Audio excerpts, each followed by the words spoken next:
ഈ മനോഹരമായ സുദിനത്തിൽ സംസ്ഥാനത്തെ സ്കൂളുകളിലേക്കുള്ള പ്രവേശനോത്സവം ഉദ്ഘാടനം ചെയ്യാൻ ഞാൻ ഈ വിദ്യാലയത്തിൻ്റെ മുറ്റത്ത് ഇവിടെ നിൽക്കുമ്പോൾ എൻ്റെ മനസ്സിൽ മുഴുവൻ ഗ്രഹാതുരത്വം നിറഞ്ഞ എൻ്റെ കുട്ടിക്കാലമായിരുന്നു. എൻ്റെ മനസ്സിൽ മുഴുവൻ ഇവിടെ ഇരിക്കുമ്പോൾ എന്തൊരു സന്തോഷകരമായ ദിവസമാണിത്. പക്ഷെ എനിക്കൊരു സങ്കടമുണ്ട് ഇന്നത്തെ ദിവസം. കാരണം മഴ പെയ്യുന്നില്ല എന്നുള്ളതാണ് സങ്കടം. ഞങ്ങളൊക്കെ പഠിക്കുമ്പോൾ സ്കൂൾ തുറക്കുന്ന ദിവസം ഉറപ്പായി മഴ പെയ്യുമായിരുന്നു.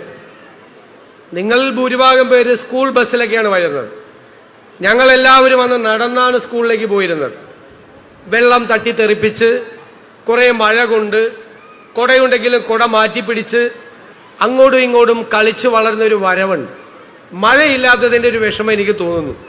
ഈ പ്രാവശ്യം പറയുന്നത് കാലാവസ്ഥാ വ്യതിയാനമൊക്കെ ആയതുകൊണ്ട് ഒരാഴ്ച കൂടി വൈകുമെന്നാണ് പറയുന്നത് മൺസൂൺ വരാൻ വേണ്ടി. മൺസൂൺ വന്നാൽ പിന്നെ മഴയാണ്, പിന്നെ 2 മാസത്തേക്ക് വലിയ മഴയാണ്. അത് സ്കൂൾ തുറക്കുന്നതിൻ്റെ ഒരു ഭാഗമായിട്ടാണ് ഞങ്ങളെല്ലാം കുഞ്ഞുനാളിലെ കരുതിയിരുന്നത്. നമുക്കറിയാം, നിങ്ങളുടെ മാതാപിതാക്കൾ ഒരുപാട് സ്വപ്നങ്ങളും ഒരുപാട് പ്രതീക്ഷകളുമാണ് നിങ്ങളെക്കുറിച്ചുള്ളത്. ഇപ്പം പഴയതുപോലെയൊന്നും അല്ല. എന്നെ 1-ാം ക്ലാസ്സിൽ ചേർക്കാൻ വേണ്ടിയിട്ടാണ് എൻ്റെ അച്ഛൻ സ്കൂളിൽ വന്നത്. പിന്നെ സ്കൂളിൽ വന്നത് പ്രീ ഡിഗ്രിക്ക് ചേർക്കാൻ വേണ്ടിയിട്ടാണ്, കോളേജിൽ. അന്ന് പ്രീ ഡിഗ്രിയാണ്.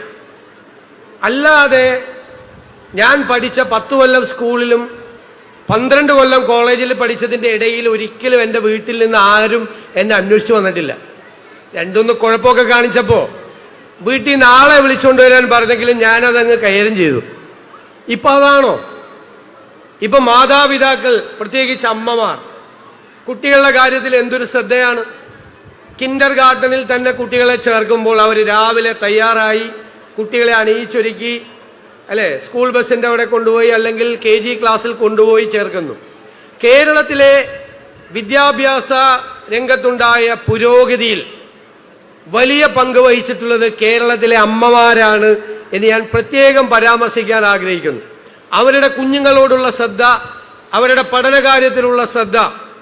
ഇപ്പൊ PTA യോഗം വിളിച്ചാൽ ഒരു 80% സ്ത്രീകളായിരിക്കും.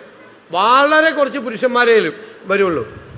പിതാക്കന്മാർ വളരെ കുറച്ചാണ്. അമ്മമാരാണ് PTA യോഗത്തിൽ വരെ പങ്കെടുക്കുന്നത്. കുട്ടികളുടെ പഠനകാര്യത്തിൽ അവരാണ് ഏറ്റവും ശ്രദ്ധയുള്ളത്.